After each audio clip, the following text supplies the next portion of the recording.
আসসালামু আলাইকুম। ডাটগলিপস আপনাদের সবাইকে স্বাগতম। আশা করি সকলে ভালো আছেন। আপনাদের দোয়ায় আমি আলহামদুলিল্লাহ ভালো আছি। যারা নতুন হাঁস পালন করতে চাচ্ছেন, আজকের ভিডিওটা শুধুমাত্র তাদের জন্য।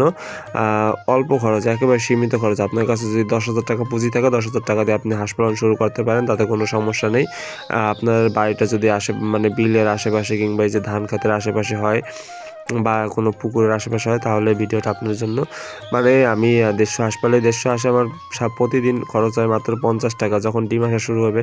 আর এই যে মুক্তচারণ পদ্ধতি, এটাকে মুক্তচারণ পদ্ধতিও বলতে পারেন। মুক্তচারণ পদ্ধতিতে আপনারা হাঁস পালন করলে হাঁসের ডিমের কুসুম অত্যন্ত লাল হয়, এটা সবাই জানে না। যেই ডিমের কুসুম লাল হয়, ওই ডিম হালি প্রতি সবসময় 70 থেকে 80 টাকা থাকে। এই যে আমার হাঁসগুলো দেখতে পাচ্ছেন, এগুলো আমি সাইডে দিছি বিলে যে শামুকের গুঁড়া, ঝিনুকের গুঁড়া, তারপর ফেনা, শ্যাওলা, তারপরে যে পোকামাকড়, এগুলো খেয়ে আসবে। ধান খেতে যে হাঁসগুলো চলে গেছে সব ধান খেতে দিয়ে দিছি। যে ধান খেতে আরও যে কিছু বাকি আছে, এগুলো যাইতেছে। আমি আবার ধান খেতে হাঁস দিয়ে দিই। সকাল ভোর দেখেন যে কুয়াশার ভিতরে আমি হাঁস দিয়ে দিছি। শহরের দিকে এখনও গরম হলেও কিন্তু গ্রামের দিকে এখন এই যে কুয়াশা পড়ে। এই যে দেখতে পাচ্ছেন আপনারা যে ধান খেতে হাঁস এই যে চলে গেছে, এই ধান খেতের ভিতরে ঢুকে গেছে পুরোপুরি। ধান চলে আসছে। হাঁস কিছুদিনের ভিতরে আটকে রাখবো, কিন্তু আটকে রাখবো ওইখানেও আমি পুকুর একটা প্রস্তুত করে রাখছি।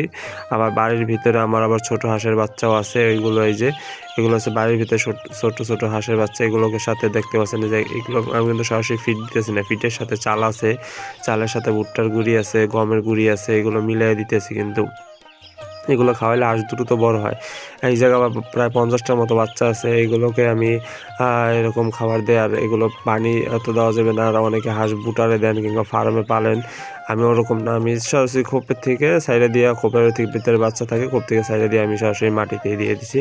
ওরা এখানে থাকতে স্বাচ্ছন্দ্য বোধ করে। আর যেহেতু দেশি আছে বাচ্চা, একটা ইনকিউবেটার ফুটানো না, তো ওদের ঠান্ডা বা রোগ প্রতিরোধ ক্ষমতা বেশি, ঠান্ডাও লাগে না অত।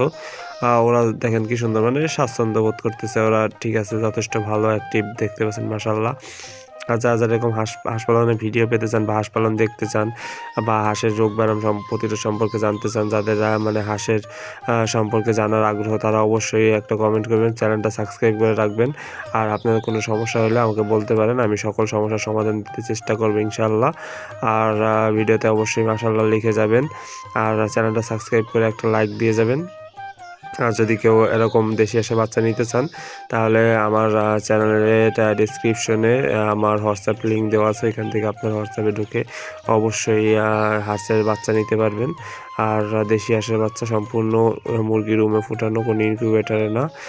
এগুলো যথেষ্ট অ্যাক্টিভ হয়, আর এগুলো খাবার একটু বেশি খায়। তো আজকের ভিডিওটা এই পর্যন্তই। সবাই সুস্থ থাকবেন, ভালো থাকবেন। আল্লাহ হাফেজ। আসসালামু আলাইকুম।